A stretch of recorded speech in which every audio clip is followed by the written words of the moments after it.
Hello, my name is Alexander Mainsik, and I'm going to talk about guides for companies for raising funding. So I'm afraid we're going to talk about the money subject. So just let me start by asking the why question. Why would you seek funding?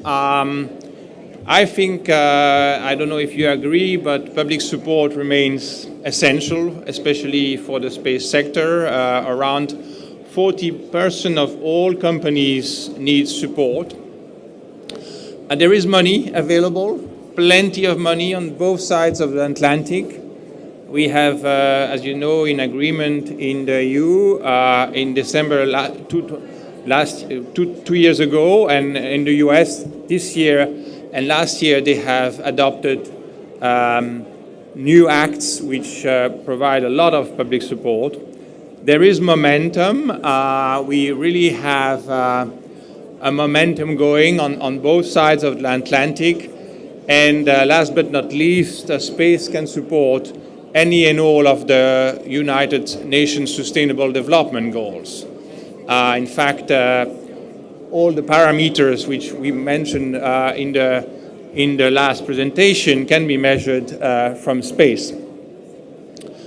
So what are the positive, the good news and the bad news? As I said, there is money available. We have done a calculation and estimate that 34 public support programs are available for the space sector. And that means that a total of 21 billion euro could be invested in a period of 3 to 7 years. There's no issue about the range of forms of financing available, whether it's grants, loans, tenders, beneficiaries of all sizes and all types can apply. And I think there is acceptance of dual-use technologies. It's less complex, I think, in the space sector to have technologies which can be used for civil and defense purposes, even though recent development, let's see if they have an influence on that. There is an ambition about giants to invest. It's hard to find on the west coast of the US a billionaire which has not invested in space. That's of course not the situation in Europe.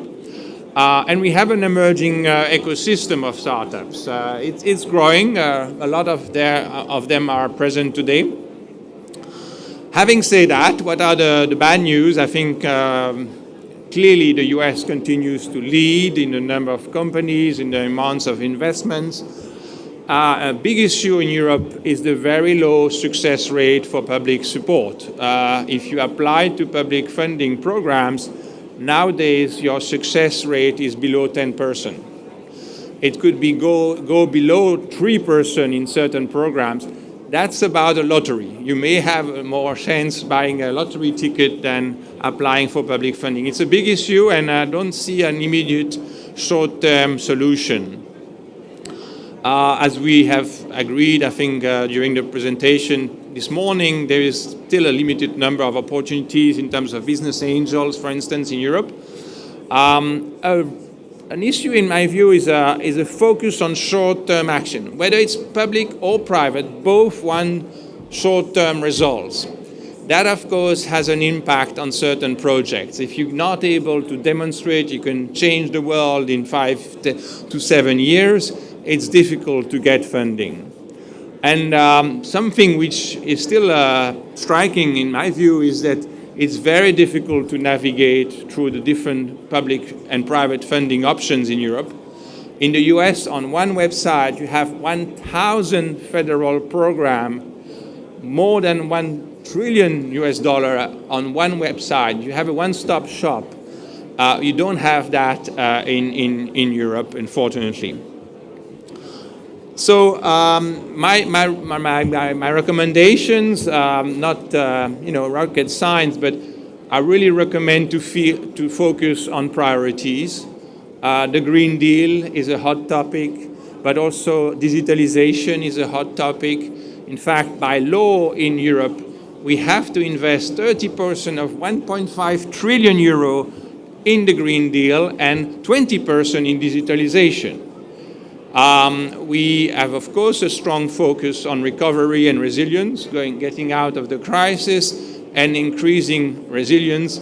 And now, as you may have seen from, for instance, France, there is a lot of discussion on sovereignty in Europe and whether we have a European preference and, of course, the geopolitical events and military events, I think, unfortunately, reinforce the need for defense activities, and the budgets are increasing in this respect. I also suggest you go beyond traditional programs, look a bit not beyond the programs which you know, everybody knows, like Horizon Europe. And then, and we were going to discuss this, use the tools like the platform, the space platform, that I think can help. But last but not least, don't give up. You have to be resilient yourself when you're seeking funding. So what is the platform? Very quickly, it's something which I funded on my own funds. It's both a directory, I think it's the largest space directory in the world, and it's a tool to get funding. The platform is currently operational. We're working on a private guide, so a guide for private funding, but we already have access to all public funding tools. So in a nutshell, the platform is you answer 6 questions online. It takes you 5 minutes, 3 to 5 minutes, and it gives you an idea which public funding program can help. We also have a tool which is merging all EU and ESA tenders on one website. So you have access on one website to all tenders, calls for proposals, grants from the EU and the European Space Agency. We also have a tool to find technologies. You can search on keywords. And as I said, the directory is the largest in the world with more than 42,000 entries. So what can you do about the platform? I think it's a good tool to get access to finance, to, of course, be aware about calls for tenders, and you have an alert system. You also have tools to find jobs, recruit talents.